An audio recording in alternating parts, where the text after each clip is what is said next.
Hey there, this is Scott from Treeline. Today we're going to show an example of how to do OAuth login with Twitter on Treeline. So our goal is going to be pretty simple. We want to show a login with Twitter link on our page. We want to be able to click that link to log in with Twitter, and then we want to show a user's name when we get back to our site. Sounds pretty simple, but there's a lot that goes on there, and Treeline makes it pretty easy for you. So to get started, I've made 3 routes in my Treeline application. A homepage route called /, a callback that Twitter will use to post back after the user has logged in on Twitter, and a welcome page that'll show the user's name. I've also made one model, a user model, that will hold information about the user who logged in, and I added a few attributes, the user's name and their OAuth secret and OAuth token that we'll get from Twitter. The last little bit of setup that I did is I put some things in my settings page of my project. This makes things really easy because instead of having to constantly type in or cut and paste your consumer key and consumer secret from your Twitter app, you can just paste them in here one time, and then when you're using machines in Treeline, you can actually just reference these settings later. And I'll show you how that's done too. Just for reference, you can go to apps.twitter.com to set up your Twitter app, and that's where you'll get these keys that I put into the settings. So let's get started. When you first make a new app on Treeline, it automatically generates a home page for you, which looks like this. I've got my command line tool up and running, which connects my local site to Treeline. So if I go to localhost.com on my computer, port 1337, you can see that it's showing the default Treeline homepage for new apps. And what that's doing is it's taking a pick random item machine, which is filled with all these phrases, picking one at random, and then displaying the homepage view with some data, the name of my app, login with Twitter, and the output from the random item machine. This is cool, but not what we want to do for now. What we want to do is show a login with Twitter link, right? So I'm going to get rid of this machine by machine, and I want to drop in a part that's going to fetch a login URL from Twitter that's going to let people click on it and go and log in with Twitter. So I just go and get my Twitter machine pack, which isn't here right now, but I can browse more and get it.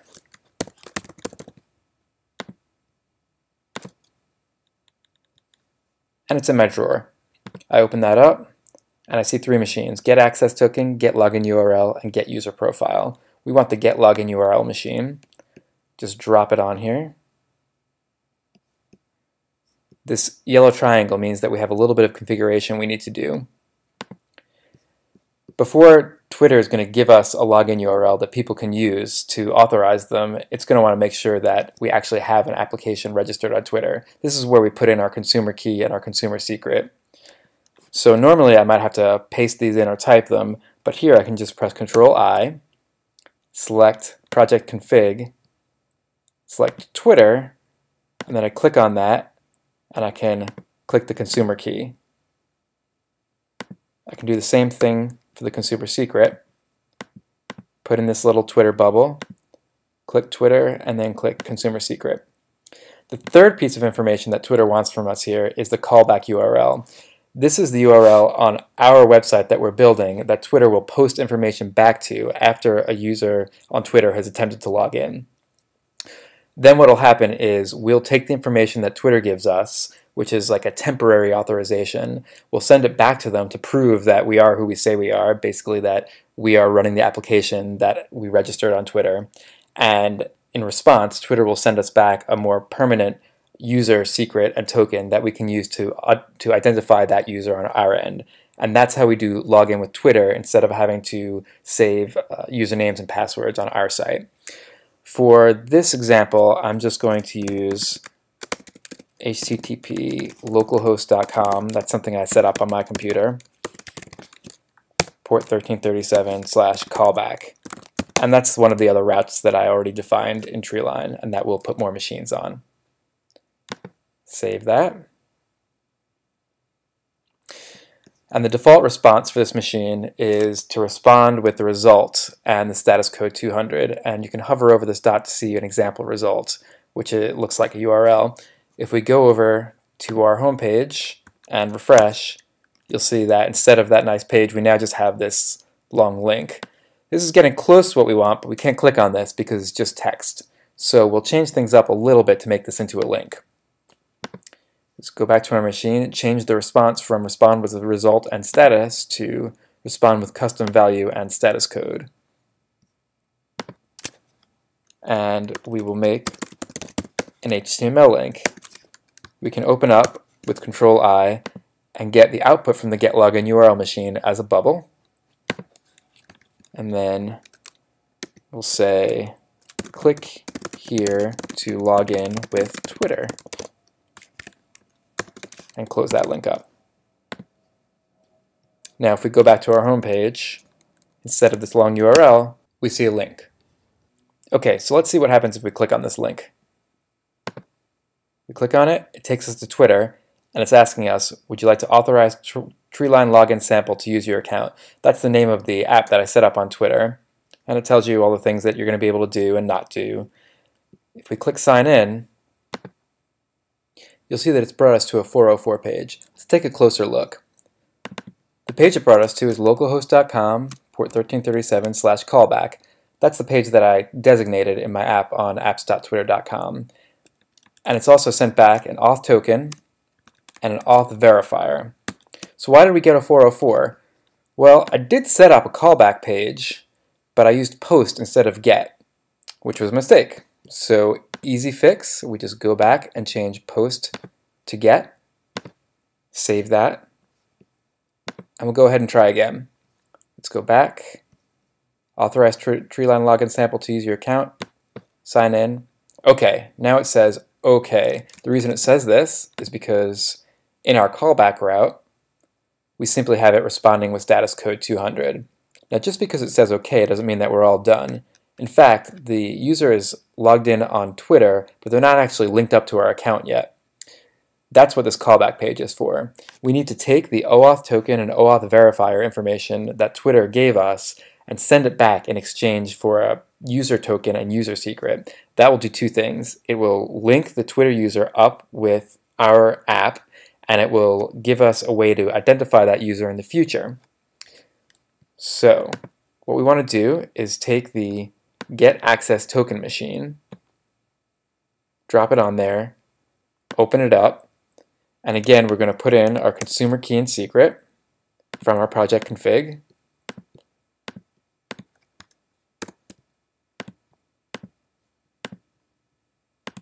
And we're also going to send in the OAuth token and verifier that we got from Twitter.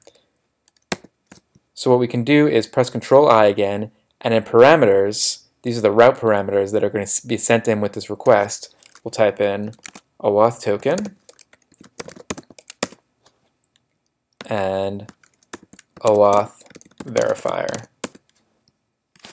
And just to remind ourselves, that's what's being sent back by Twitter. Press save, and notice a couple things. If we go to the usage panel, which shows our request parameters, it's automatically added an OAuth token and OAuth verifier parameters that are strings. At this point, if we go back and authorize one last time, we'll see that instead of just getting OK, we get this extra information: an access token, an access secret, a screen name, that's my Twitter name, and a user ID. This is the information that Twitter has given us to verify who this user is and to link the user with our app. So if we actually go back to our login page and do click here to log in with Twitter and click it again, you'll see that instead of being brought to the login with Twitter page, it automatically sends us this information again. The reason for that is that Twitter has now linked this user with our app, and the user is already logged in on Twitter, so they don't have to log in again. If we were to log out from Twitter and go click this link again, then we would be asked to log back in. So we're getting pretty close to what we want, but obviously our end goal isn't to just show this information here. we'd like to show something about the user. So here's how we link up our Treeline user with the Twitter user. First, we'll already check if we have this user in our own database, and if not, we'll create them. So first, we'll go into our parts, open up our project pack, and select the Find One User machine. We'll use this to find a user who already has the Twitter OAuth token that Twitter returned to us. If we don't find one, we can create one. So open up the Find One User machine and put in the criteria that we'll use to search for our user. We're only going to search on one thing, so we'll click on the brackets here and start typing the key that we want to look for. In this case, OAuth token. So what we're doing is looking in our database for a user whose OAuth token matches the access token that was just returned to us by the getAccessToken machine.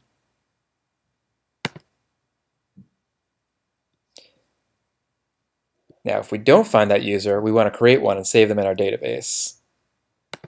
Opening that up, we'll see the first parameter is name, but how do we get the user's name? It's not returned to us by the getAccessToken machine. No problem. We'll go back into our Twitter pack, select Get User Profile, and drop it in front of Create User on the Not Found exit. Now, the Get User Profile machine doesn't have a Not Found exit, so we'll just take the Create User machine and drop it back onto Success. Simple. Get User Profile, like the other Twitter machines, expects the consumer key and secret, which we can put in here. Expects the screen name that was returned, so we can get that from the getAccessToken machine. And it expects the access token and secret that were returned. Now that we have that filled out, we can use the information that's returned to save information about our user in the database. And you can see what's returned by hovering over this exit. We get their name, screen name, profile image URL, and more. Go ahead, open this up, and select the Get User Profile bubble. Select name, and we also want to save the OAuth token and secret that we got from the getAccessToken machine. This will let us look up this user in the future from our database.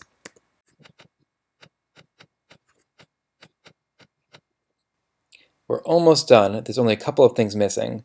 First of all, whether we find the user in our database or create a new one, we want to save that user in our session so that they're logged into our app as well as being logged into Twitter. We can do that using the Session Machine pack and the Remember machine. So we find one user and we'll remember them by setting our user ID key to the ID of the user that we just found.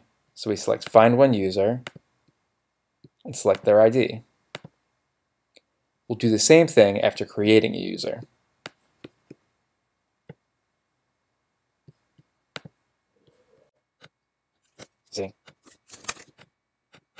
Using the ID of the created user.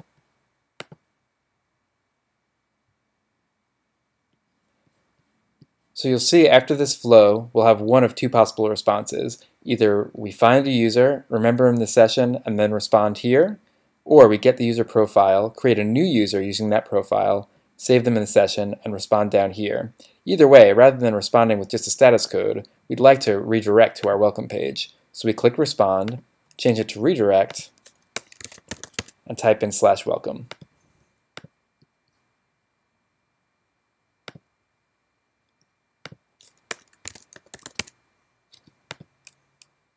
The last step is to define our welcome page. We'll make this really simple.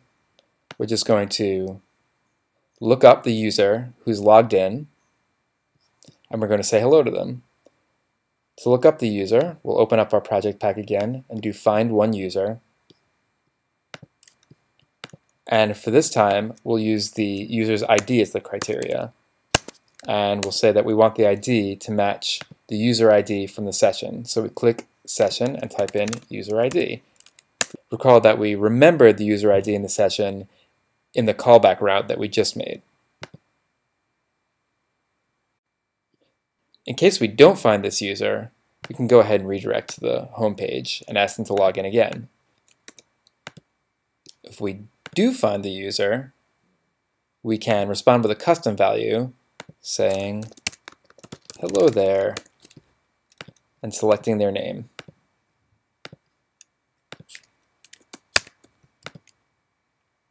Let's see how this all works out. Let's go back to our home page, click the login link, and you'll see that it redirects from Twitter back to us with "Hello there, Scott Gress." If we reload this page, you'll see that because my user ID is in the session, it's just looking us up and saying hello. And that's all there is to Twitter login with Treeline. You can find this project for reference by going to my page on Treeline, treeline.io/sgress454. Thanks for watching.